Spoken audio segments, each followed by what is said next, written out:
Condamné à mourir seul dans la prairie glacée, le petit Étoile frissonne alors que les silhouettes de sa famille disparaissent à l'horizon.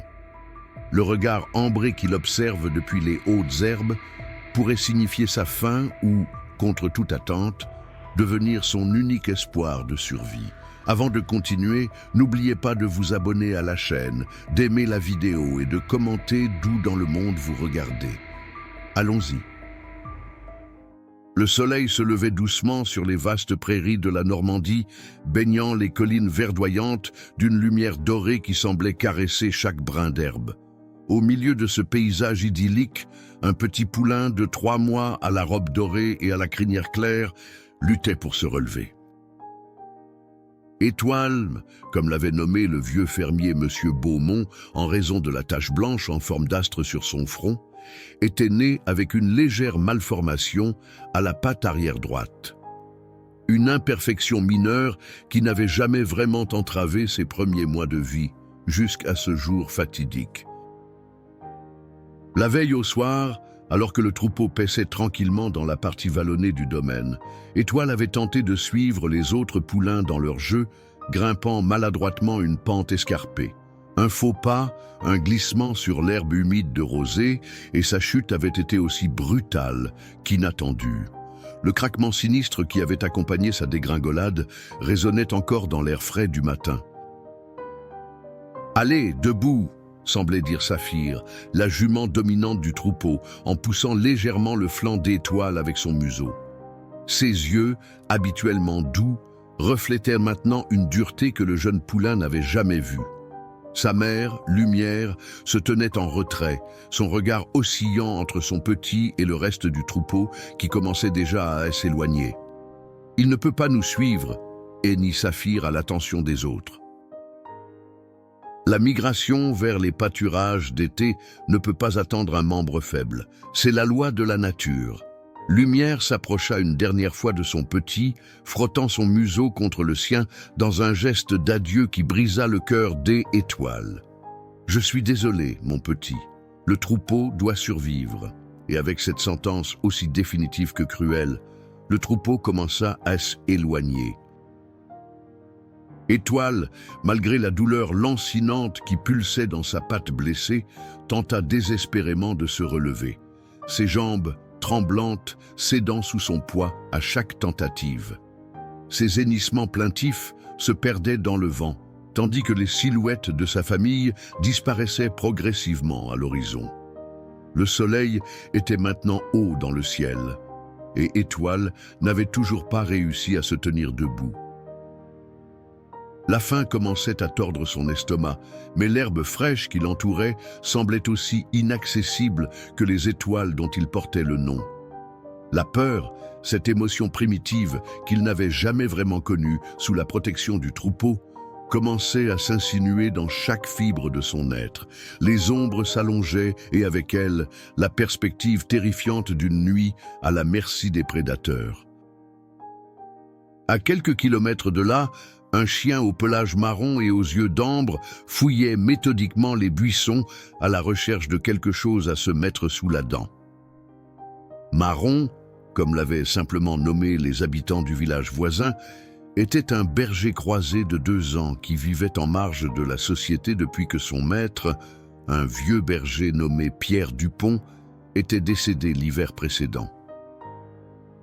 Trop sauvage pour accepter une nouvelle maison, mais trop domestiqué pour rejoindre une meute sauvage, Marron avait trouvé un équilibre précaire dans sa solitude.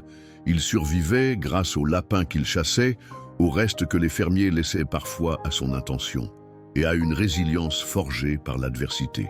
Ce jour-là, alors que ses recherches s'avéraient infructueuses, une odeur inhabituelle vint titiller ses narines. Une odeur de peur, de sang et de quelque chose d'autre, de jeunesse et d'innocence. Guidé par son instinct, Marron suivit cette piste olfactive jusqu'à franchir la crête d'une colline. C'est là qu'il le vit, un jeune poulain doré, couché sur le flanc, visiblement en détresse. Pour tout autre chien errant, ce poulain aurait pu représenter une proie facile ou, au mieux, une curiosité passagère. Mais quelque chose dans les yeux terrifiés de Étoile éveilla en Marron un souvenir enfoui, celui de son maître le recueillant, chiot, tremblant et affamé, au bord d'une route. Avec une prudence calculée, Marron s'approcha du poulain. Étoile, en voyant cette silhouette inconnue s'avancer, tenta une nouvelle fois de se relever, poussant un hennissement de détresse qui se brisa dans l'air du soir. « N'approche pas !» semblait dire ce cri, un mélange de peur et de défi désespéré. Marron s'arrêta à quelques mètres, s'allongea sur le ventre et posa sa tête entre ses pattes dans une posture non menaçante qu'il avait apprise au contact des humains méfiants. Ses yeux d'ambre ne quittaient pas ceux du poulain, établissant un dialogue silencieux qui transcendait les barrières des espèces. Le soleil commençait à disparaître derrière les collines lointaines, teintant le ciel de nuances de rose et d'orange. La température chutait rapidement, et Étoile frissonnait déjà, sa fine couche de poils dorés insuffisante pour le protéger du froid nocturne. C'est alors que Marron fit quelque chose d'extraordinaire. Lentement, très lentement, il se rapprocha du poulain jusqu'à ce que son corps touche celui de Étoile. Puis, avec des mouvements délicats, il se colla contre le flanc du jeune animal, partageant sa chaleur corporelle comme l'aurait fait un membre de sa propre espèce. Cette nuit-là, sous un ciel étoilé indifférent à leur sort, un chien errant et un poulain abandonné formèrent un pacte silencieux contre la cruauté du monde. Un pacte qui allait changer leur destin à jamais. L'aube du deuxième jour trouva Marron toujours levé contre Étoile, son corps chaud formant un rempart protecteur contre le froid qui avait enveloppé la prairie pendant la nuit. Le chien se réveilla en premier, ses oreilles se dressant à l'écoute des bruits familiers du matin, le chant des oiseaux, le bruissement de l'herbe sous la brise légère et le souffle régulier, quoique légèrement laborieux, du poulain endormi. Avec précaution, Marron se leva et s'étira, ses muscles raides après une nuit d'immobilité. Ses yeux d'ambre scrutèrent les environs, à l'affût du moindre danger. La faim tiraillait son estomac, un rappel constant de sa condition précaire. Mais aujourd'hui, une nouvelle responsabilité pesait sur ses épaules, celle de ce jeune poulain vulnérable qui, contre toute attente, avait survécu à la nuit. Étoile ouvrit lentement ses grands yeux bruns, momentanément désorienté par l'absence de sa mère et du troupeau. La réalité de sa situation le frappa à nouveau comme un coup de sabot. Abandonné, blessé, et désormais seul, face à un monde qui ne pardonnait pas la faiblesse. Seul, ou presque. Son regard rencontra celui de Marron, qui était arrêté à quelques pas et l'observait avec ce qui ressemblait étrangement à de la sollicitude. Le poulain tenta une nouvelle fois de se lever, poussant sur ses pattes avant pour redresser son corps. La douleur fulgurante qui traversa sa patte arrière lui arracha un hennissement plaintif. Mais cette fois, quelque chose était différent. Là où la veille, il n'y avait eu que des échecs répétés, il réussit à se maintenir quelques secondes en équilibre précaire avant de retomber lourdement sur le flanc. Marron s'approcha immédiatement, reniflant la patte blessée avec attention. L'odeur du sang était moins prononcée que la veille, mais celle de l'inflammation et de la souffrance persistait. Le chien émit un petit gémissement, comme pour encourager le poulain dans ses efforts. « J'ai soif », semblait dire Étoile, son regard fixé sur une petite mare visible à une centaine de mètres. Marron suivit la direction de ce regard et comprit. Avec un aboiement bref, il s'éloigna en direction du point d'eau, se retournant plusieurs fois pour s'assurer qu'Étoile le regardait toujours. Arrivé au bord de la mare, il but longuement, puis revint vers le poulain, la gueule et le poitrail mouillés, comme pour lui montrer où se trouvait l'eau. Ce manège se répéta 3 fois avant que Marron ne semble changer de stratégie. Au lieu de simplement faire l'aller-retour, il s'approcha d'Étoile et commença à lui lécher doucement le museau, partageant ainsi quelques gouttes d'eau. Mais cette solution était clairement insuffisante. Avec une détermination qui semblait défier l'instinct même, Marron se plaça contre le flanc d'Étoile et poussa doucement mais fermement comme pour l'inciter à se lever. « C'est impossible !» semblait répondre le regard désespéré du poulain. Pourtant, sous l'insistance du chien, Étoile tenta à nouveau l'impossible. Un effort, un hennissement de douleur, une patte qui tremble dangereusement. Et puis, miracle fragile, le poulain se retrouva debout, tremblant sur ses 4 pattes, la droite arrière à peine effleurant le sol. Marron ne perdit pas un instant. Se plaçant contre le flanc d'Étoile, comme pour lui offrir un support, il guida lentement le poulain vers la mare. Chaque pas était une victoire contre la douleur. Chaque mètre parcourut un défi relevé ensemble. Il leur fallut près d'1 heure pour parcourir la courte distance. Mais lorsque Étoile put enfin plonger son museau dans l'eau fraîche, la satisfaction qui brillait dans les yeux de Marron valait tous les lapins du monde. Cette petite victoire marqua le début d'une routine étrange, mais efficace. Pendant les jours qui suivirent, Marron devint à la fois gardien, infirmier et pourvoyeur pour le jeune poulain. Le matin, il guidait Étoile jusqu'à la mare, l'aidant à se déplacer sur sa patte blessée qui, si elle ne guérissait pas vraiment, ne semblait pas s'aggraver. Dans la journée, il éloignait brièvement pour chasser, ramenant parfois un lapin qu'il dévorait rapidement avant de retourner auprès de son protégé. Le soir, il se blottissait contre le flanc d'Étoile, le protégeant du froid et des prédateurs qui, sentant la présence du chien, se tenaient à distance respectueuse. À la ferme des Leroy, située à quelques kilomètres de là, Camille, une jeune fille de 12 ans aux tresses rousses et au visage constellé de taches de rousseur, observait le ciel s'assombrir depuis la fenêtre de sa chambre. Son regard s'attardait souvent sur les collines lointaines où paissait habituellement le troupeau de Monsieur Beaumont. « Papa !» appela-t-elle, en descendant l'escalier en bois qui craquait sous ses pas. « Tu crois que le petit poulain doré va bien ?» François Leroy, un homme robuste aux mains calleuses et au sourire doux, leva les yeux du journal qu'il lisait à la table de la cuisine. « Quel poulain, ma puce !»« Celui avec l'étoile sur le front. Je l'ai vu naître au printemps. Il avait une patte un peu tordue, mais il était si mignon. Je ne l'ai pas revu quand le troupeau est passé hier. » François fronça les sourcils, posant son journal. « Tu es sûr ? Le troupeau de Beaumont a déjà migré vers les pâturages d'été ?» Camille hocha vigoureusement la tête. « Oui, je les ai vus traverser la crête. » Mais le petit poulain doré N n'était pas avec eux. Un silence pensif s'installa dans la cuisine chaleureuse. Le vieux Beaumont, avec son arthrite et sa vue qui baissait, ne pouvait plus suivre son troupeau comme autrefois. Il se fiait entièrement à l'instinct de ses chevaux et à l'aide occasionnelle des voisins pour s'assurer que tout se passait bien pendant la migration annuelle.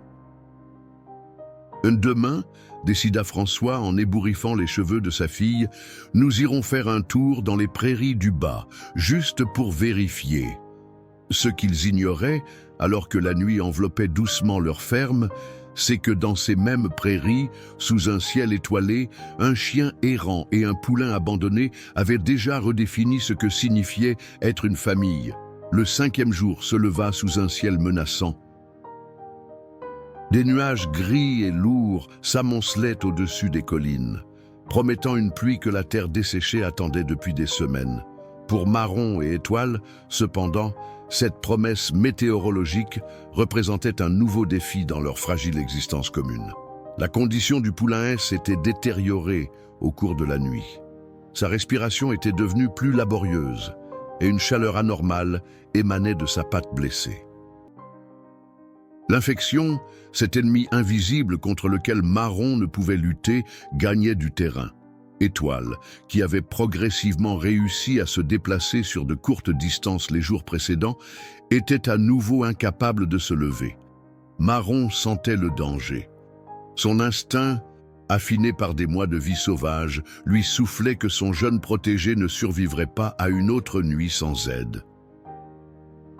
Le chien tourna en rond, émettant de petits gémissements d'inquiétude, son regard alternant entre le poulain souffrant et l'horizon, comme s'il y cherchait une solution. C'est alors qu'une odeur familière lui parvint, celle des humains. Pas n'importe lesquels, ceux de la ferme voisine, dont il reconnaissait la signature olfactive pour avoir parfois rôdé près de leur poubelle à la recherche de nourriture. Une idée, née de son passé domestique et de son désespoir présent, germa dans son esprit canin. Sans hésitation, Marron lécha affectueusement le museau d'Étoile, comme pour lui promettre son retour, puis élança vers la source de cette odeur humaine, aboyant avec une intensité qu'il n'avait plus manifestée depuis la mort de son maître. À 1 kilomètre de là, François Leroy et sa fille Camille avançaient lentement à travers les hautes herbes, scrutant l'horizon à la recherche du moindre signe du poulain doré. « Tu es vraiment sûr qu'il n'était pas avec le troupeau ?» demanda François, essuyant la sueur qui perlait sur son front. « Absolument certaine, papa », affirma Camille avec la conviction inébranlable de ses 12 ans. « J'ai compté chaque poulain. » « Et celui avec l'Étoile n'y était pas ?» François soupira. Il connaissait suffisamment sa fille pour savoir qu'elle ne se trompait que rarement lorsqu'il s'agissait d'animaux. Depuis toute petite, Camille manifestait une connexion particulière avec les créatures de la ferme et au-delà. « Écoutons », suggéra-t-il, s'arrêtant soudain. « Si le petit est encore là, il hennira peut-être. » Ils se figèrent, tendant l'oreille dans le silence de la prairie, rompu uniquement par le chant des oiseaux et le bruissement de l'herbe sous la brise naissante. Puis, ils l'entendirent, non pas un hennissement, mais des aboiements frénétiques qui se rapprochaient rapidement. « Un chien ?» s'étonna François, fronçant les sourcils. Avant qu'il ne puisse élaborer, une forme brune surgit d'un repli de terrain et fonça droit vers eux. Était Marron, le poil ébouriffé et le regard brillant d'une urgence presque humaine. « C'est le chien de l'ancien berger », s'exclama Camille, reconnaissant l'animal que les enfants du village avaient souvent tenté d'approcher sans succès depuis la mort du vieux Pierre. Marron s'arrêta à quelques mètres d'eux, aboyant sans relâche, puis faisant quelques pas dans la direction d'où il venait, avant de revenir et de recommencer ce manège. « Il veut qu'on le suive », murmura Camille, s'avançant déjà. « Attends !» la retint son père, méfiant. « Il est à moitié sauvage maintenant, il pourrait être dangereux. » Mais Marron ne montrait aucun signe d'agressivité. Au contraire, ses yeux suppliants et ses gémissements intermittents trahissaient une détresse profonde. Lorsqu'il s'aperçut que les humains hésitaient, il redoubla d'efforts, mordillant doucement le bas du pantalon de François pour l'inciter à le suivre. « S'il te plaît, papa », plaida Camille, ses yeux verts reflétant l'urgence qu'elle percevait chez le chien.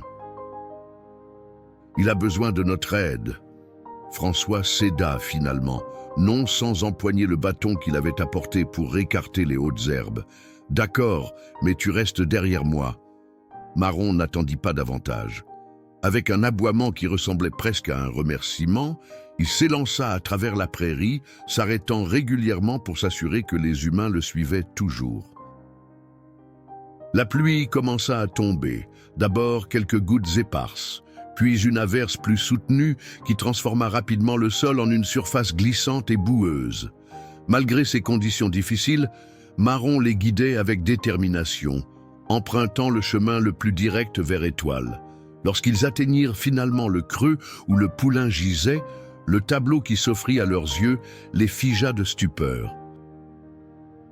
Étoile, son pelage doré assombri par la pluie, respirait avec difficulté, ses flancs se soulevant irrégulièrement. Sa patte blessée présentait maintenant un gonflement visible, même à distance.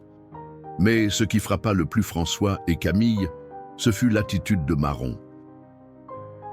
Sans hésiter, le chien retourna immédiatement aux côtés du poulain, se couchant contre lui pour le protéger de la pluie, léchant son museau avec une tendresse qui défiait toute logique interspécifique.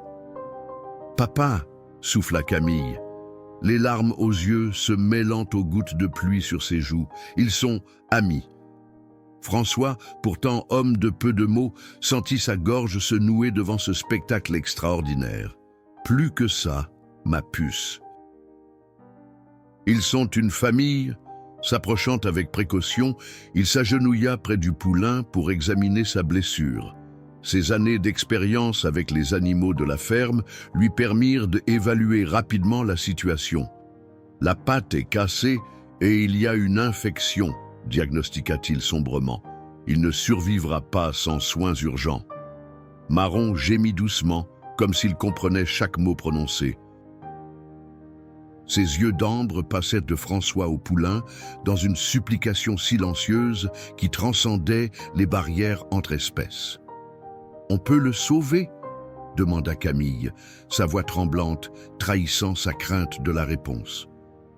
François observa le ciel, qui déversait maintenant des trombes d'eau, puis la distance qui les séparait de leur ferme, et enfin le jeune poulain dont la vie écoulait lentement mais sûrement. « Pas ici », décida-t-il, retirant déjà sa veste pour elle l'étendre sur le dos de Étoile. « Il faut le ramener à la ferme, et vite. » La question qui restait en suspens, alors que la pluie redoublait d'intensité, était « Comment transporter un poulain blessé à travers des kilomètres de prairies détrempées avant que l'orage qui grondait au loin ne soit sur eux ?» François Leroy, N, n'était pas un homme qui reculait devant les défis. Fils et petit-fils d'agriculteurs, il avait hérité non seulement de la ferme familiale, mais aussi d'une résilience à toute épreuve et d'une ingéniosité pratique que seule la vie rurale pouvait forger. Face au poulain mourant et à l'orage qui s'intensifiait, ses qualités allaient être mises à rude épreuve. « Camille, cours jusqu'à la Jeep », ordonna-t-il, son ton calme mais urgent. « Elle est garée à l'orée du bois. Ramène-la aussi près d'ici que possible et prends la bâche qui est dans le coffre. » La jeune fille hésita, son regard passant du poulain souffrant à son père. « Mais papa, je ne sais pas conduire. »« Tu ne vas pas conduire, » la rassura-t-il avec un sourire tendu. « Tu vas juste déplacer la Jeep sur le terrain plat. » Tu te souviens comment je t'ai montré à débrayer et à passer les vitesses, cet dernier ? Camille hocha la tête, ses tresses rousses détrempées par la pluie collant à son visage déterminé. À 12 ans, elle était déjà initiée aux bases de la conduite sur les chemins privés de la ferme, comme tous les enfants de la campagne. « Va, vite !» pressa François en lui lançant les clés. Tandis que Camille élançait à travers la prairie, François se tourna vers le poulain et le chien qui ne l'avaient pas quitté d'un poil. Marron observait chacun de ses mouvements avec une intelligence qui semblait dépasser le simple instinct animal. « Il va falloir que tu me fasses confiance, mon grand, » murmura François en s'agenouillant à côté d'Étoile. « Toi aussi, » ajouta-t-il à l'attention de Marron. Avec des gestes méthodiques, François examina plus attentivement la patte blessée du poulain. L'infection était évidente, mais il fut soulagé de constater que l'os ne perçait pas la peau. La fracture, bien que sérieuse, n'était probablement pas ouverte. « On peut te sauver, petit gars », dit-il doucement, caressant l'encolure tremblante du poulain. « Mais ça ne va pas être une partie de plaisir. » Marron gémit doucement, comme pour approuver cette évaluation. François retira sa chemise, ne gardant que son t-shirt, malgré la pluie froide, et la déchira en larges bandes. « Il faut immobiliser cette patte avant de le déplacer », expliqua-t-il à Marron, trouvant un étrange réconfort à parler au chien qui semblait comprendre chaque mot. Avec précaution, il entreprit de créer une attelle de fortune, utilisant 2 branches relativement droites, trouvées à proximité, et les bandes de tissu pour stabiliser la patte fracturée. Étoile hennit faiblement de douleur lorsque François manipula le membre blessé, mais Marron intervint immédiatement, léchant le museau du poulain et gémissant doucement contre son oreille, comme pour le rassurer. « Extraordinaire !» murmura François, observant cette interaction. « Tu es son gardien, n'est-ce pas ?» Le vrombissement d'un moteur annonça le retour de Camille. À travers le rideau de pluie, la Jeep verte apparut, avançant lentement sur le terrain détrempé. François fut impressionné par la prudence avec laquelle sa fille manœuvrait le véhicule, s'arrêtant à une vingtaine de mètres du groupe. « C'est le plus près que je peux aller sans risquer de s'embourber », cria Camille en sautant de la Jeep, la grande bâche bleue sous le bras. « Parfait, ma puce », la félicita François. « Maintenant, on va devoir le porter jusqu'à la Jeep. » Camille déploya la bâche à côté du poulain, suivant les instructions de son père. « Comment on va faire ?»« Il est trop lourd pour nous deux.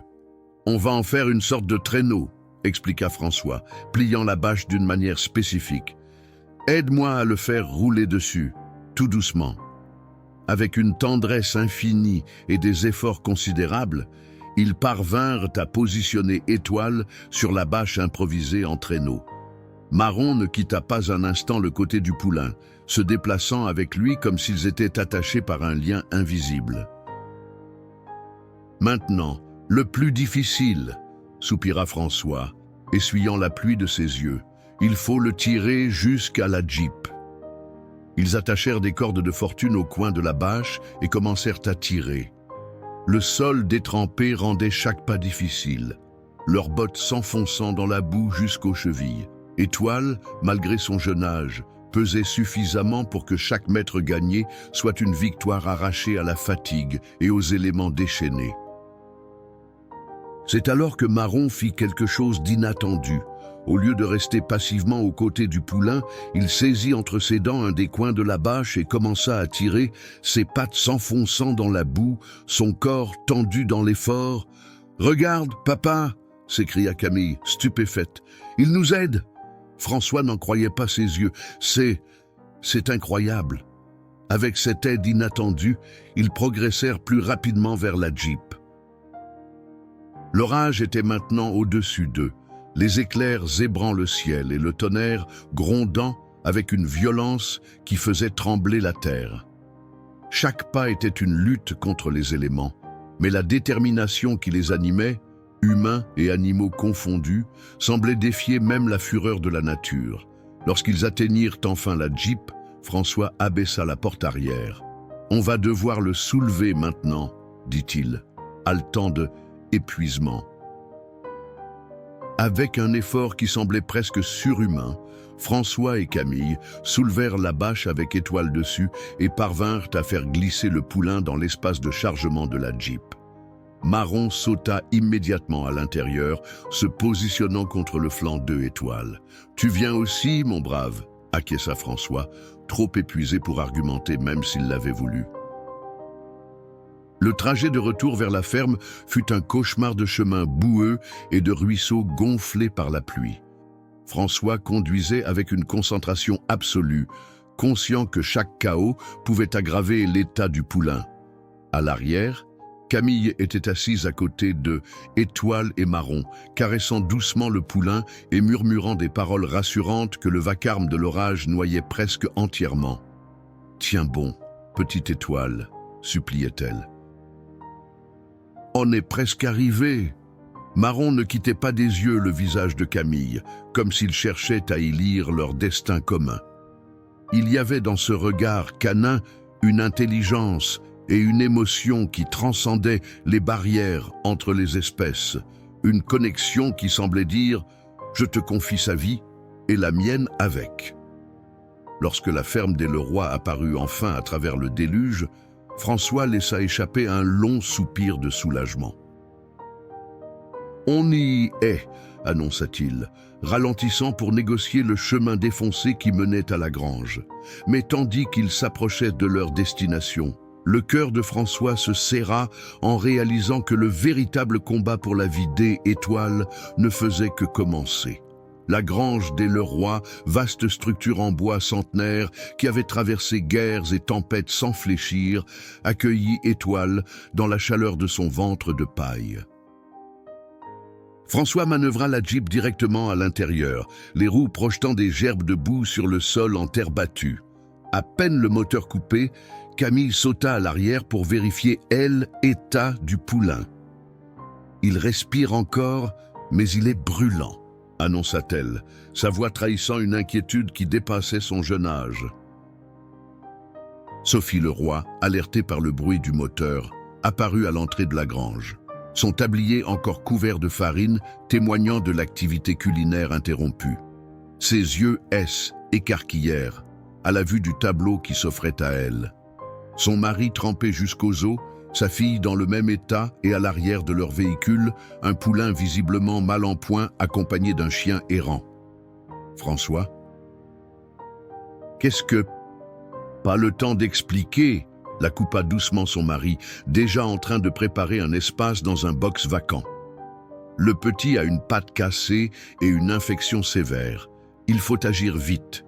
Sophie N n'était pas du genre à poser des questions quand l'urgence commandait l'action. Femme de médecin devenue agricultrice par amour, elle avait conservé de sa formation d'infirmière un sang-froid précieux et des connaissances médicales qui s'étaient souvent avérées cruciales pour les animaux de leur ferme. Camille, va chercher ma trousse médicale dans le placard de la cuisine, ordonna-t-elle, retroussant déjà ses manches. Et apporte aussi toutes les couvertures propres que tu trouveras dans l'armoire du couloir. Tandis que Camille élançait vers la maison, François et Sophie improvisèrent une civière avec une vieille porte en bois pour transférer Étoile de la Jeep au box préparé. Marron les suivait comme une ombre, refusant de s'éloigner du poulain ne serait-ce qu'un instant. « Ce chien », commença Sophie, surprise par le comportement protecteur de l'animal sauvage. « C'est lui qui nous a conduits au poulain », expliqua brièvement François en positionnant Étoile sur un épais lit de paille fraîche. Sans lui, on ne l'aurait jamais trouvé à temps. Camille revint en courant, les bras chargés de couvertures et de la volumineuse trousse médicale de sa mère. Elle était suivie par Marcel, le frère aîné de Camille, un jeune homme de 18 ans dont les études vétérinaires en première année faisaient la fierté de la famille. « J'ai entendu l'agitation », expliqua-t-il, se penchant immédiatement sur Étoile pour l'examiner. « Fracture du métatarse, je dirais, et une infection assez avancée. » Sophie ouvrit sa trousse en sortant des antiseptiques, des bandages et plusieurs seringues. « Il va falloir nettoyer ça avant tout. » Pendant l'heure qui suivit, la famille Leroy travailla en parfaite synchronisation comme une équipe médicale rodée. Marcel maintenait délicatement mais fermement la patte blessée, tandis que Sophie nettoyait méticuleusement la plaie infectée. François préparait une attelle plus sophistiquée que celle improvisée dans la prairie, et Camille s'occupait de maintenir Étoile, aussi calme que possible, en lui murmurant des paroles rassurantes et en le caressant doucement. Quant à Marron, il observait chaque geste avec une attention qui semblait presque professionnelle, comme s'il évaluait la compétence de ces humains à qui il avait confié son protégé.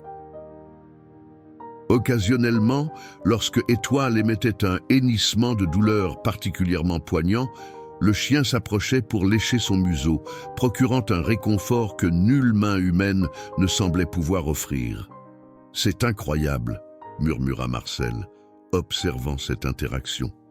« On dirait qu'ils communiquent, affirma Camille avec la certitude absolue de l'enfance. Old Marron lui dit que tout va bien se passer, que nous sommes là pour l'aider. L'injection d'antibiotiques que Sophie administra finalement fut accueillie par un tressaillement d'Étoile, immédiatement suivi par un gémissement sympathique de Marron. « Il faudrait appeler le vétérinaire », suggéra Marcel, conscient des limites de ses connaissances de première année. François secoua la tête. Jamais il n'arrivera jusqu'ici avec ses routes inondées. Et même s'il le pouvait, je doute qu'il se déplacerait pour un poulain abandonné par son troupeau. « Abandonné », répéta Sophie, surprise. Camille raconta alors l'histoire telle qu'elle l'avait reconstruite. Le poulain à la patte mal formée, sa chute probable, le troupeau poursuivant sa route sans lui, et enfin, le plus extraordinaire, Marron devenant son gardien et son protecteur.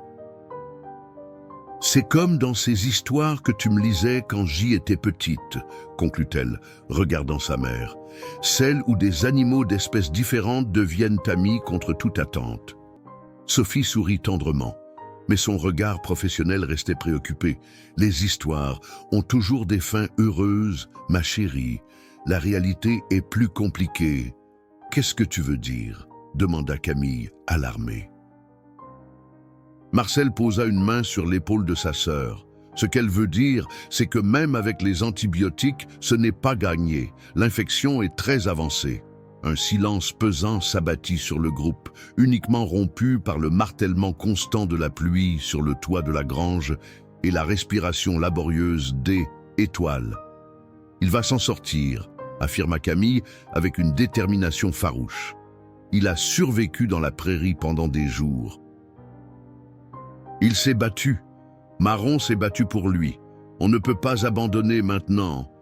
François échangea un regard avec sa femme, ce genre de regard que les couples mariés depuis longtemps utilisent pour communiquer sans mots.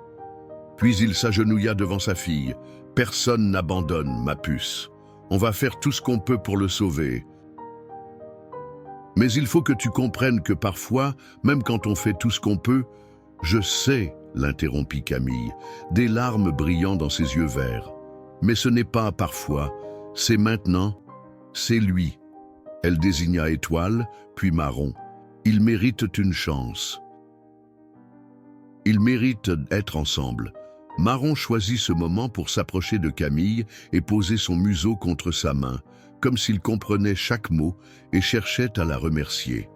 Sophie s'approcha à son tour, s'agenouillant à côté de son mari. « On va établir des tours de garde », décida-t-elle. « Les prochaines 48 heures seront critiques. Il ne faut pas le laisser seul un instant. »« Je prends le premier tour », se proposa immédiatement Camille.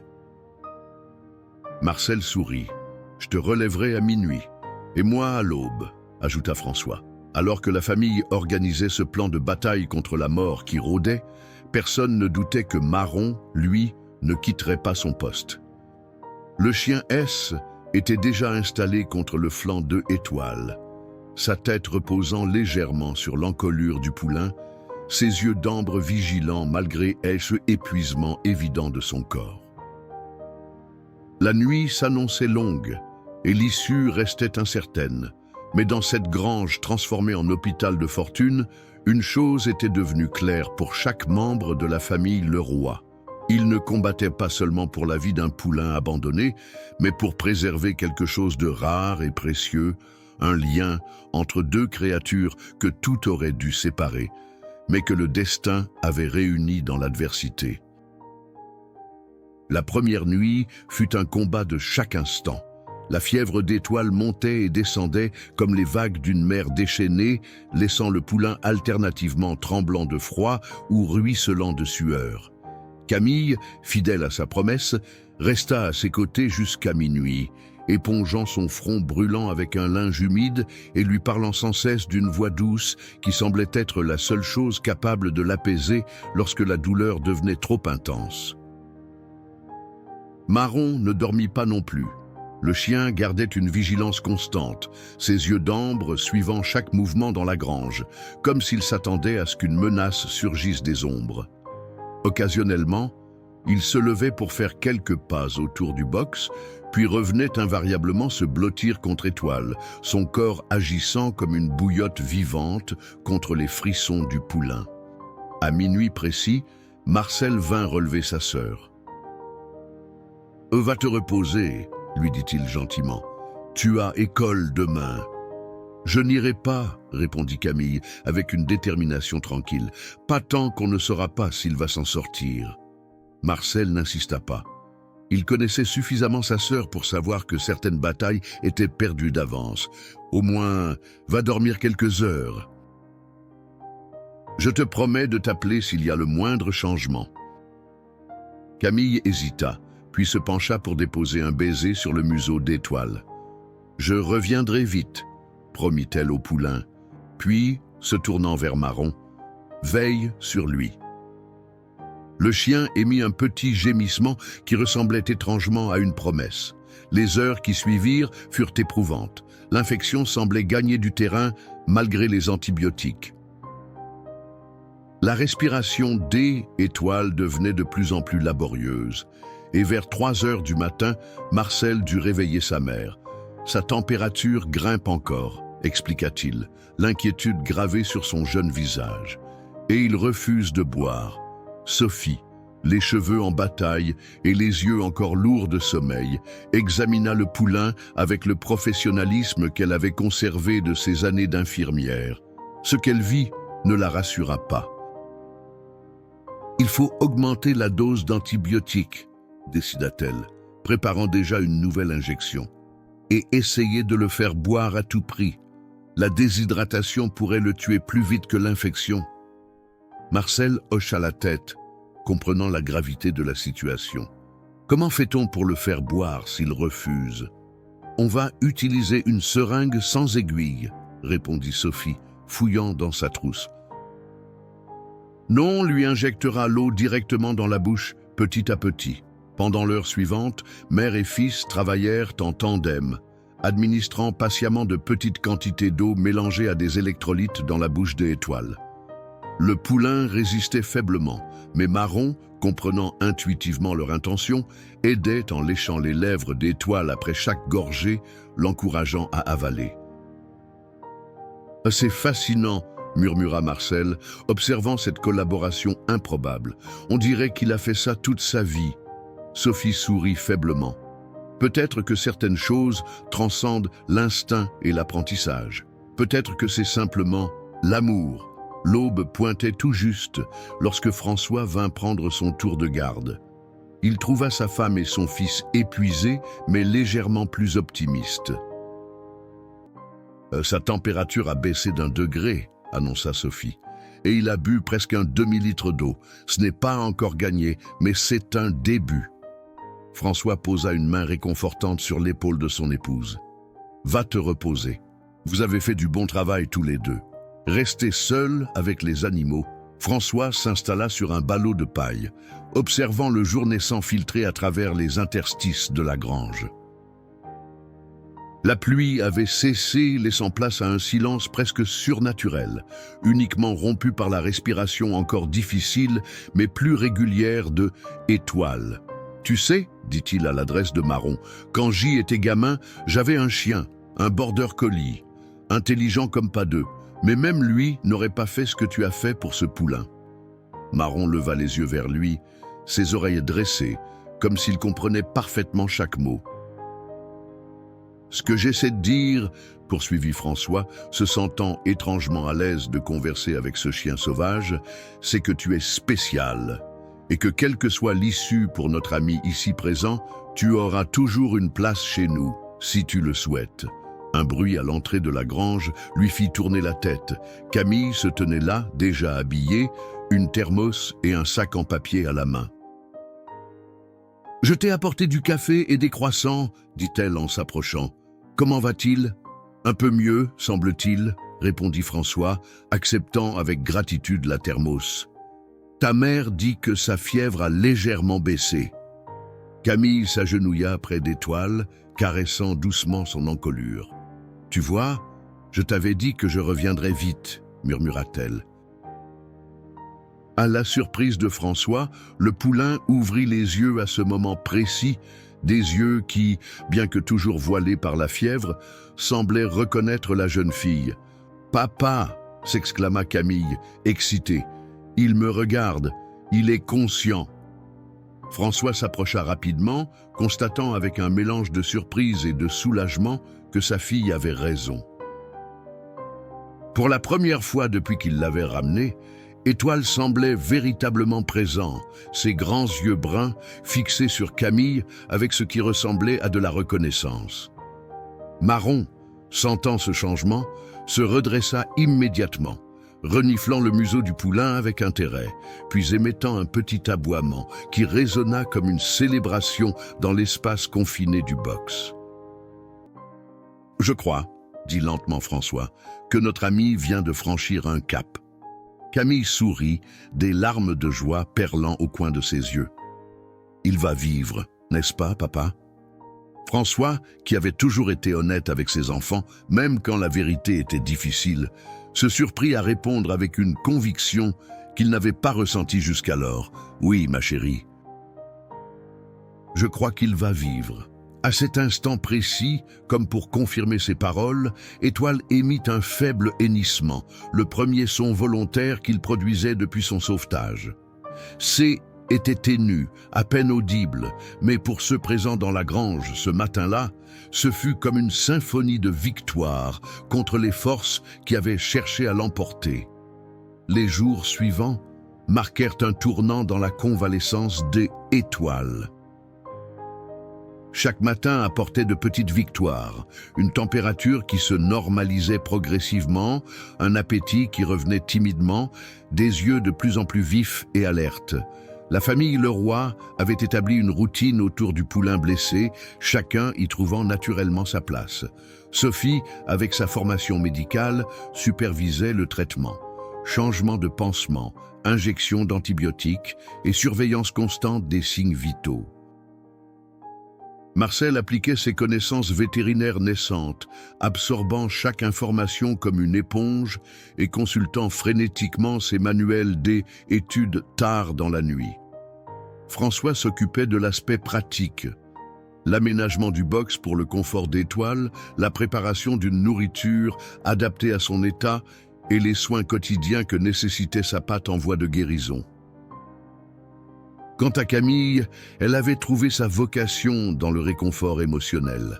Chaque jour après l'école, elle se précipitait à la grange pour passer des heures à lire à voix haute près d'Étoile, convaincue que le son de sa voix aidait à sa guérison. Elle avait même commencé un journal détaillé des progrès du poulain, notant méthodiquement chaque amélioration, chaque réaction, chaque interaction avec Marron. Car le chien, fidèle à sa promesse silencieuse, ne quittait jamais Étoile bien longtemps.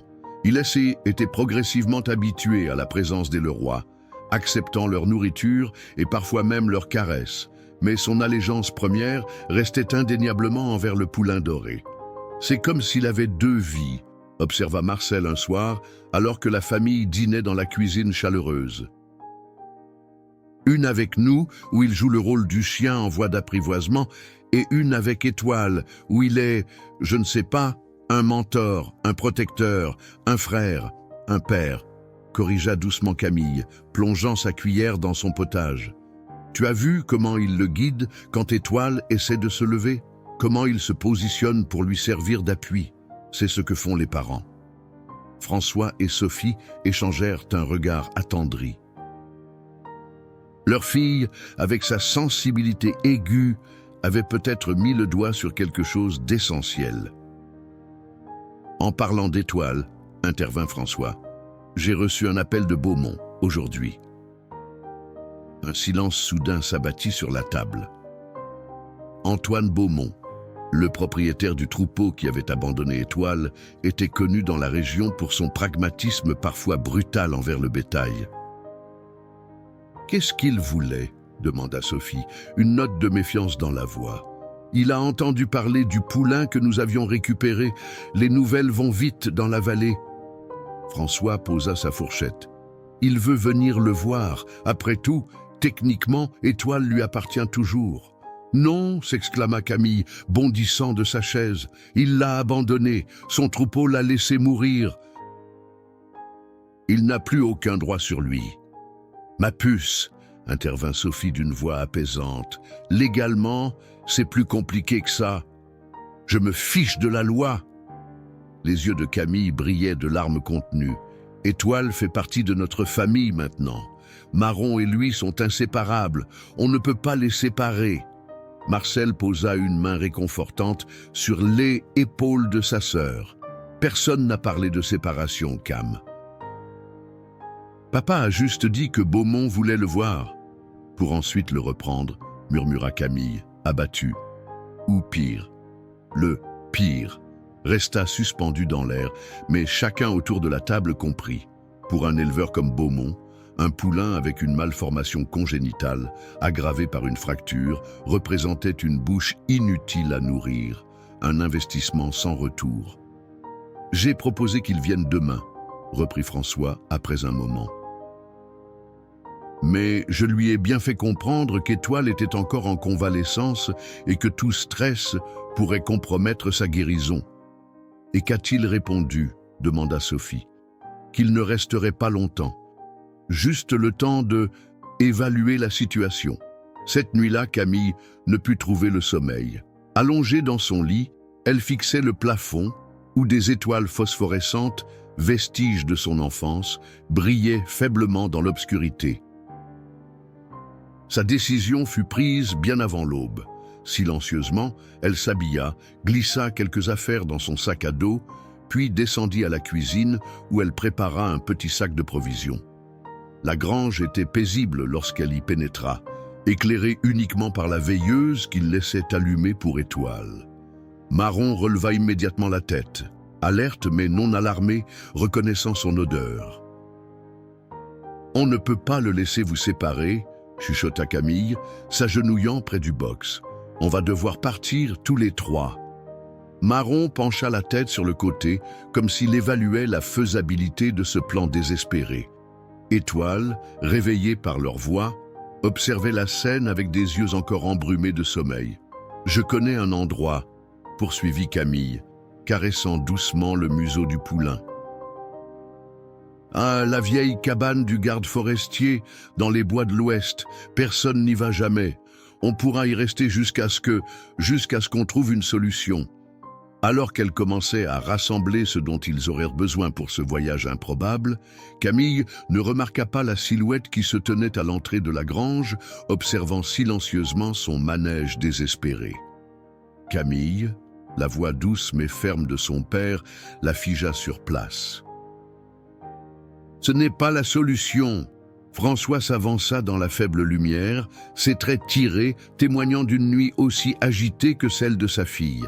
Il portait encore son vieux pyjama sous sa veste de travail, signe qu'il avait lui aussi quitté son lit précipitamment. « Comment as-tu su ?» murmura Camille, ses mains cessant de remplir le sac de fournitures médicales qu'elle avait commencé à préparer. « Je te connais », répondit simplement François, s'approchant pour s'asseoir sur une balle de foin face à sa fille. « J'aurais probablement fait la même chose à ton âge. » Marron les observait tous deux, son regard intelligent passant de l'un à l'autre, comme s'il suivait une conversation dont il comprenait les enjeux. « On ne peut pas laisser Monsieur Beaumont les séparer », plaida Camille, des larmes brillant dans ses yeux verts. « Tu as vu comment Marron veille sur lui. Et Étoile ne survivrait pas sans lui, j'en suis sûr. » François soupira profondément, passant une main lasse sur son visage mal rasé. « La cabane du garde forestier, hein? C'est là que tu comptais les emmener ?» Camille hocha la tête, surprise que son père connaisse sa destination. « Tu sais pourquoi personne n'y va jamais ?» continua François. « Parce qu'elle est à moitié effondrée depuis la tempête de 2018. Le toit a cédé, les murs sont moisis. Ce n'est pas un refuge, ma puce, c'est un piège à tétanos. » Les épaules de Camille s'affaissèrent sous le poids de cette révélation. Son plan, déjà fragile, écroulait comme un château de cartes. « Mais alors, qu'est-ce qu'on fait ?» murmura-t-elle, désespérée. « On ne peut pas juste attendre qu'ils viennent et les prennent. » François sembla peser ses mots avant de répondre. « Tu te souviens de ce que ta mère dit toujours ? Parfois, le chemin le plus courageux n'est pas de fuir ou de se battre, mais de rester et de parler. »« Parler ?» répéta Camille, incrédule, « à Monsieur Beaumont, mais il ne comprendra jamais. Tu sais comment il traite ses animaux. »« Je sais, » acquiesça François. « Mais je sais aussi que derrière sa rudesse, Antoine Beaumont est un homme qui a connu sa part de souffrance. » Il fit une pause, cherchant les mots justes. Sa femme, Mathilde, est morte il y a 10 ans. Un accident de cheval.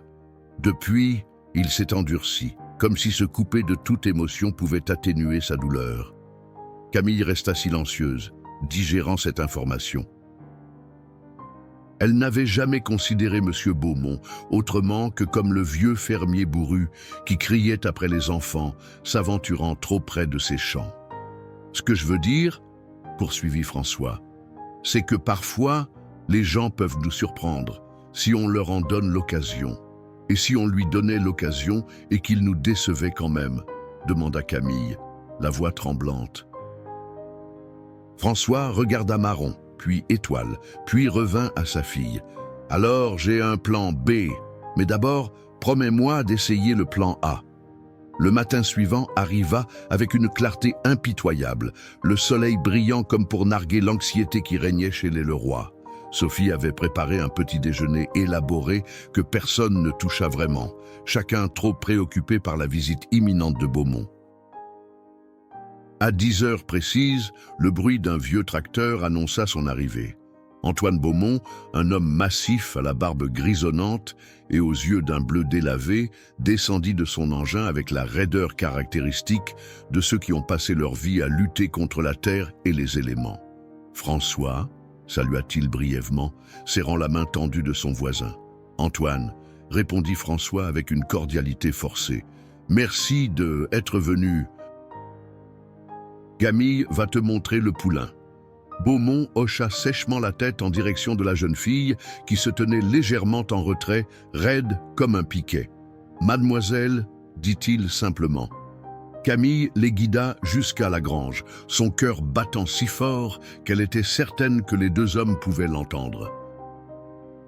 Dans le box, Étoile S était levée à leur approche, sa patte blessée ne touchant toujours pas complètement le sol, mais son état général S étant considérablement amélioré.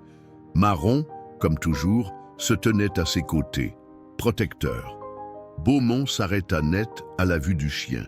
« Qu'est-ce que ce cabot fait là ?»« C'est Marron, » expliqua Camille, s'efforçant de garder une voix calme malgré sa nervosité. « Et c'est lui qui a sauvé Étoile après que le troupeau l'ait abandonné. Il est resté avec lui, l'a gardé au chaud, nous a conduits jusqu'à lui. » Beaumont fronça les sourcils, observant l'étrange duo avec une expression indéchiffrable. « C'est le chien du vieux Pierre, non ? Celui qui est devenu sauvage après sa mort ?» Camille acquiesça. « Il n'est pas sauvage, il est juste indépendant. » Un son qui ressemblait vaguement à un rire étranglé s'échappa de la gorge de Beaumont. Indépendant, c'est une façon de voir les choses. Il s'approcha du box et, à la surprise de tous, Marron ne montra aucun signe d'agressivité. Il se contenta de se redresser, alerte mais calme, comme s'il évaluait cet étranger qui pourrait déterminer leur destin. Beaumont examina Étoile avec des gestes précis et professionnels, palpant sa patte blessée, vérifiant ses yeux, ses dents, sa respiration. « La fracture guérit bien », commenta-t-il après un moment. « Mais la malformation congénitale, elle ne disparaîtra jamais. Il ne pourra jamais courir comme les autres. Jamais travailler. Est-ce que tous les êtres vivants doivent être utiles pour mériter d'exister ?» La question de Camille jaillit avant qu'elle ne puisse la retenir, chargée d'une émotion qui la surprit elle-même.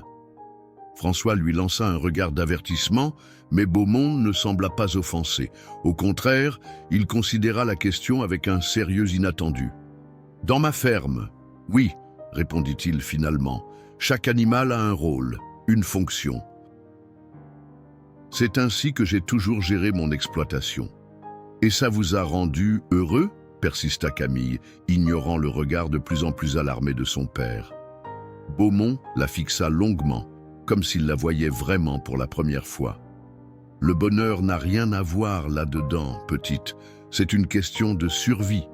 Peut-être, » intervint doucement François, sentant que le moment était venu, « que la survie n'est pas tout.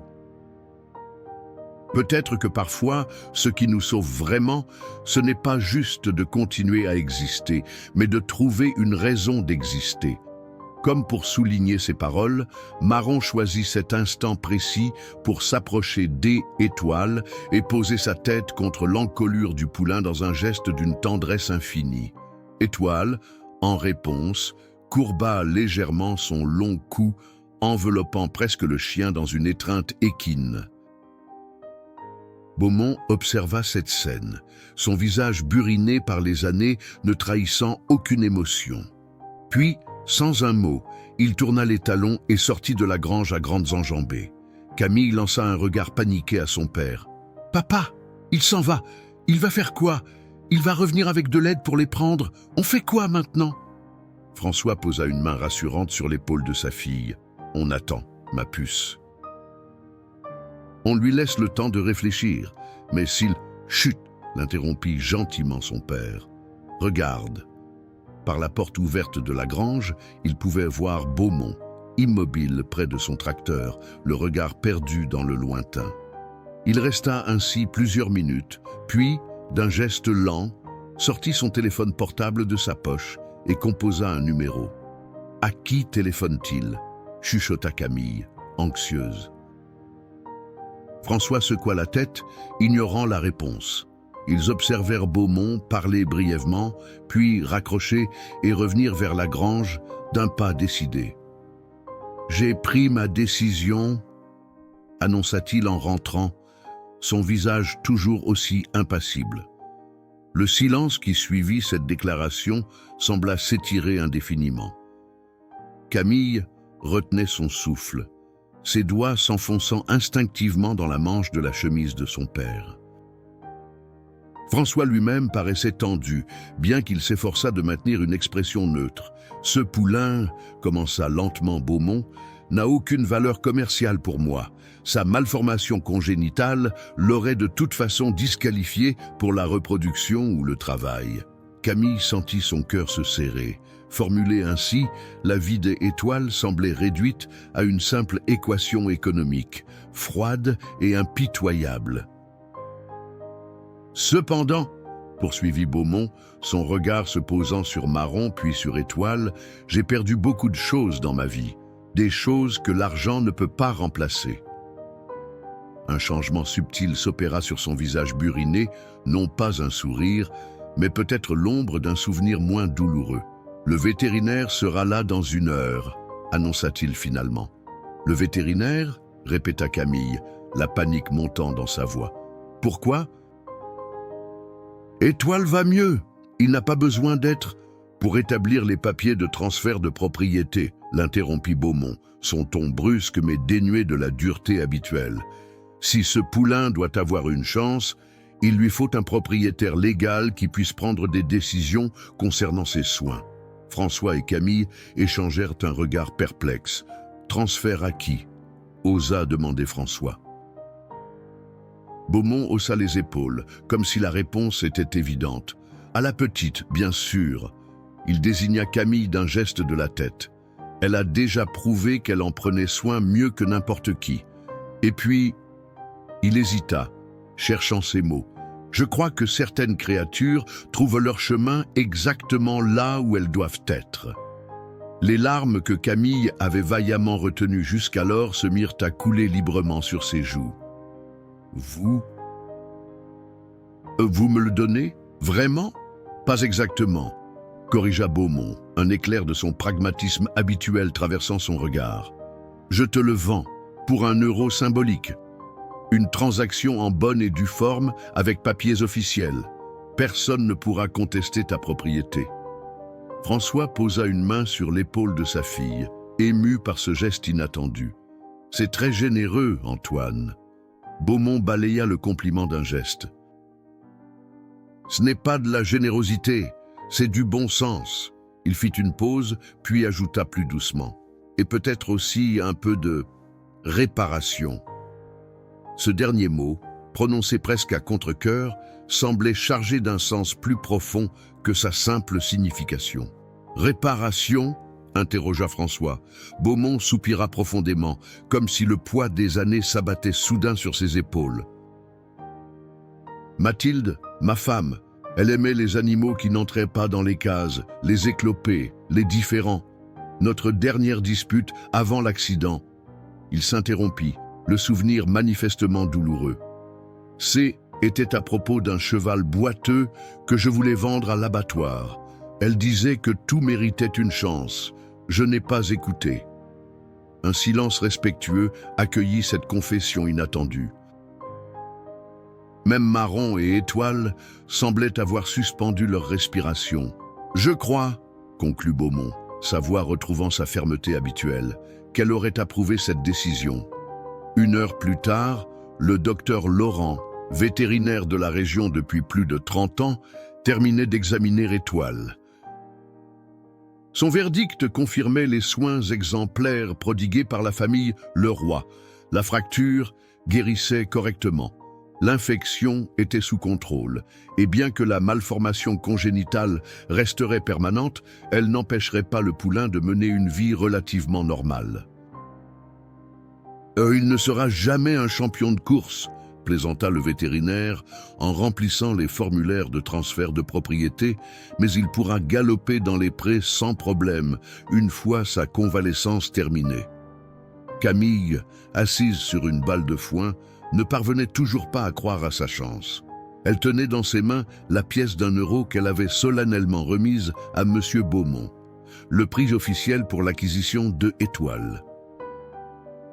D'ail quant à son compagnon canin, poursuivit le docteur Laurent, observant Marron avec curiosité professionnelle, je n'ai jamais rien vu de tel en 30 ans de pratique. Ce chien a vraiment abandonné sa vie sauvage pour prendre soin d'un poulain blessé. C'est exactement ce qu'il a fait, confirma François, et il refuse catégoriquement de le quitter. Le vétérinaire secoua la tête, impressionné. C'est contre toutes les lois du comportement animal que j'ai apprises à l'école. Mais parfois, la nature nous rappelle que nos livres n'ont pas toutes les réponses. Beaumont, qui était resté en retrait pendant l'examen, s'approcha finalement de Étoile. Le poulain, qui s'était montré nerveux à son arrivée, semblait maintenant plus détendu, comme s'il percevait le changement d'attitude de l'homme. « Prends-en bien soin, petite », dit-il à Camille, sa voix rude masquant mal l'émotion qu'il s'efforçait de contenir. Il a survécu contre toute attente, ça mérite du respect. Camille hocha vigoureusement la tête. Je vous promets qu'il aura la meilleure vie possible. Et Marron aussi. Beaumont considéra le chien qui le fixait toujours avec une vigilance prudente. Ce cabot a plus de cœur que bien des humains que j'ai connus, admit-il à contre-cœur. Puis, se tournant vers François, si jamais tu as besoin de conseils pour le poulain, ma porte est ouverte. Cette offre, venant d'un homme connu pour son isolement volontaire depuis la mort de sa femme, valait tous les discours du monde. Après le départ de Beaumont et du vétérinaire, la famille Leroy resta un moment dans la grange, savourant silencieusement ce dénouement inespéré. Sophie, qui avait rejoint le groupe pour la signature des papiers, passa un bras autour des épaules de sa fille. « Alors, dit-elle avec un sourire, il va falloir réorganiser un peu les choses par ici. Un poulain et un chien, ça demande de l'espace. Et beaucoup d'amour, ajouta Camille, ses yeux brillants d'une joie pure. Mais ça, on en a déjà plein à leur donner. » Marron, comme s'il comprenait parfaitement la conversation, vint poser sa tête contre la main de Camille. Son regard intelligent semblait dire « Je savais que tu ne nous abandonnerais pas ». Dans son box, Étoile émit un hennissement doux, non plus le cri de détresse d'un animal souffrant, mais le salut confiant d'un jeune poulain qui avait trouvé sa place dans le monde. 6 mois étaient écoulés depuis ce jour mémorable où Étoile était officiellement devenue membre de la famille Leroy. L'automne avait cédé la place à un hiver rigoureux, qui lui-même était effacé devant un printemps vibrant de couleurs et de vie nouvelle.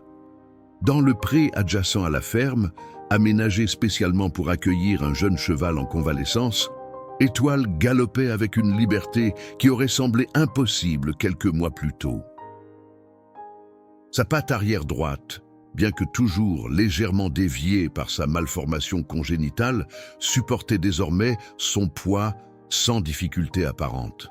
La fracture avait guéri, laissant comme seul souvenir une légère irrégularité dans sa démarche, une signature unique plutôt qu'un handicap. Marron courait à ses côtés, son pelage brun luisant sous le soleil printanier. Le chien avait lui aussi changé. Son corps, autrefois maigre, s'était étoffé grâce à une alimentation régulière, et ses yeux d'ambre ne portaient plus cette méfiance sauvage qui les caractérisait jadis. Il avait trouvé un équilibre parfait entre sa nature indépendante et son appartenance à la famille Leroy, dormant parfois dans la grange auprès de Étoile, parfois au pied du lit de Camille, libre d'aller et venir selon ses envies. « C'est incroyable comme ils ont évolué », remarqua Marcel, accoudé à la barrière du pré aux côtés de sa sœur. Rentré pour le week-end de son école vétérinaire, il observait les deux animaux avec un œil à la fois professionnel et affectueux. « Tu te souviens dans quel état on a trouvé Étoile ?» Camille hocha la tête, son journal d'observation sous le bras, un document qui avait pris de l'ampleur au fil des mois, devenant une chronique détaillée de la guérison de Étoile et de l'apprivoisement progressif de Marron. Parfois, j'ai encore du mal à croire que c'est le même poulain. Et pourtant, intervint Sophie en les rejoignant, portant un plateau de rafraîchissement, ce qui est le plus extraordinaire, ce n'est pas sa guérison physique, mais ce lien qu'ils ont créé. Comme pour illustrer ses propos, Étoile s'arrêta soudain de galoper, attendant patiemment que Marron le rattrape. Le chien, arrivé à sa hauteur, bondit joyeusement autour du jeune cheval, l'invitant clairement à poursuivre leur jeu. Étoile hennit doucement en réponse, puis reprit sa course, adaptant son allure pour rester à la portée de son ami canin. « J'ai parlé de leur cas à mes professeurs », continua Marcel, acceptant le verre de citronnade que lui tendait sa mère. « Ils veulent que J écrive un article pour la revue de L-École. Ils disent que c'est un exemple rare de relations interspécifiques qui défient les comportements instinctifs. » « En termes simples ?» demanda Camille, amusée par le jargon scientifique de son frère. « En termes simples » sourit Marcel. « La science n'explique pas complètement pourquoi un chien sauvage déciderait de risquer sa vie pour sauver un poulain d'une espèce différente, puis de former avec lui une relation qui ressemble à une famille, » compléta François, qui venait de les rejoindre après avoir terminé ses travaux dans les champs. « Ils sont une famille, tout simplement. » Le silence qui suivit fut confortable, chacun absorbé dans la contemplation de cette vérité simple mais profonde. Dans le pré, Étoile et Marron semblaient avoir établi un nouveau jeu. Le poulain, devenu presque un jeune cheval, se couchait délibérément sur le flanc, permettant à Marron de grimper sur son ventre comme sur une colline vivante. « Vous avez vu Monsieur Beaumont récemment ?» demanda soudain Camille. François hocha la tête. « Il est passé hier, pendant que tu étais à L-École. Il voulait voir comment Étoile se portait. Et il n'a pas dit grand-chose, tu le connais. Mais j'ai vu qu'il avait apporté des carottes dans sa poche. Il les a données à Étoile quand il pensait que personne ne regardait. » Camille sourit à cette image du fermier bourru, montrant une tendresse dissimulée. « Il change, lui aussi, nous changeons tous, » philosopha Sophie. « Ces deux-là nous ont appris plus que nous ne leur avons enseigné, je crois. » Dans le pré, Étoile S était relevée et secouait sa crinière dorée, désormais longue et ondulée. La tache blanche en forme D étoile sur son front semblait briller particulièrement sous le soleil de l'après-midi, comme un symbole de sa destinée singulière. « J'ai pris une décision », annonça soudain Camille, refermant son journal d'observation. « Je veux devenir comportementaliste animalier, comme Marcel devient vétérinaire. Je veux comprendre ce que Marron et Étoile ont compris instinctivement, que les différences ne sont pas des barrières. » François passa un bras autour des épaules de sa fille, une fierté évidente dans ses yeux. « C'est une belle ambition, ma puce. » Et tu as déjà deux excellents professeurs. Un aboiement joyeux attira leur attention. Marron se tenait devant la barrière, comme s'il les invitait à rejoindre leur jeu. Derrière lui, Étoile attendait, sa posture reflétant une patience tranquille. « Je crois que c'est une invitation », rit Sophie. Sans hésiter, Camille enjamba la barrière, suivie par Marcel. Bientôt, toute la famille Leroy se retrouva dans le pré, participant à cette célébration improvisée de la vie et de l'amitié. De l'autre côté de la vallée, sur la colline où Étoile avait été abandonnée 6 mois plus tôt, le troupeau de chevaux de Beaumont étaient revenus des pâturages d'été. Parmi eux, Lumière, la mère d'Étoile, s'arrêta un instant, sa tête tournée vers la ferme des Leroy. Pendant un moment fugace, elle sembla observer la scène lointaine, comme si quelque instinct maternel lui signalait la présence de son petit perdu. Puis, répondant à l'appel de Saphir, la jument dominante, elle reprit sa route, rejoignant le troupeau qui s'éloignait déjà. Dans le pré des Leroy, inconscient de cette observation lointaine, Étoile vivait pleinement l'instant présent. Sa patte autrefois brisée foulait l'herbe verte avec assurance. Son corps autrefois affaibli rayonnait désormais de santé et de vigueur.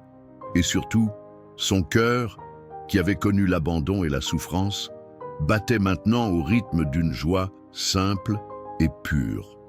Marron, sentant peut-être l'émotion du moment, vint se placer aux côtés de Étoile, son flanc touchant celui du jeune cheval dans ce geste de connexion qui était devenu leur signature.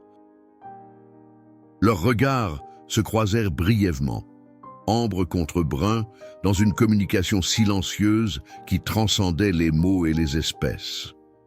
Ce soir-là, alors que le soleil descendait lentement derrière les collines, baignant la campagne française d'une lumière dorée, Camille fit une dernière entrée dans son journal.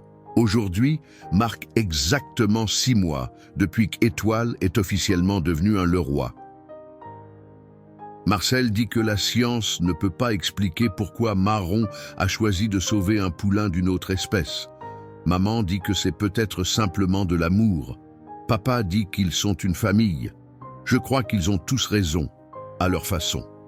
Mais ce que je sais avec certitude, c'est que parfois, quand le monde semble cruel et que tout espoir semble perdu, un miracle peut surgir de l'endroit le plus inattendu.